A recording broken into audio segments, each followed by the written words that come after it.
Episode 1 of Let's Make Hiraki. Hi everyone, welcome to my channel Bhagya Srijana Vedika. Wedding card మీద పీకాక్ని draw చేసుకొని blue and green పెయింట్తో paint చేసుకోవాలి.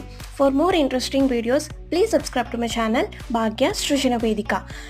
Paint చేసిన పీకాక్ని cut చేసుకొని అలానే టిష్యూ మీద కూడా ట్రేస్ చేసి కట్ చేసుకోవాలి. ఇప్పుడు గ్లూ యూజ్ చేసి గ్రీన్ కలర్ స్టోన్స్ టస్టిక్ చేసుకోవాలి. 2 లైన్స్ యాంకర్ థ్రెడ్ తీసుకొని పీకాక్ని అలానే టిష్యూని యూజ్ చేసి యాంకర్ థ్రెడ్కి మనం స్టిక్ చేసుకోవాలి. ఈచ్ 2 లైన్స్ యాంకర్ థ్రెడ్ తీసుకున్నాం కదా, ఈచ్ లైన్ మనం గోల్డ్ కలర్ బీడ్స్ని మనం ఎక్కించుకోవాలి. అలానే 2 లైన్స్ని కలిపి మళ్ళీ వైట్ బీడ్ని ఎక్కించుకుంటాము. అలానే నేను చూపిస్తున్నట్టు సేమ్ ప్రాసెస్ని 2 సైడ్స్ ఫాలో అయితే సరిపోతుంది. నేను 2 డిఫరెంట్ సైజెస్ గోల్డ్ బీడ్స్ని అలానే 2 డిఫరెంట్ సైజెస్ వైట్ బీడ్స్ని యూజ్ చేశాను. 2 ఎండ్స్ని నాట్ వేశాను. అంతే, మన పీకాక్ రాఖీ అనేది రెడీ అయిపోతుంది.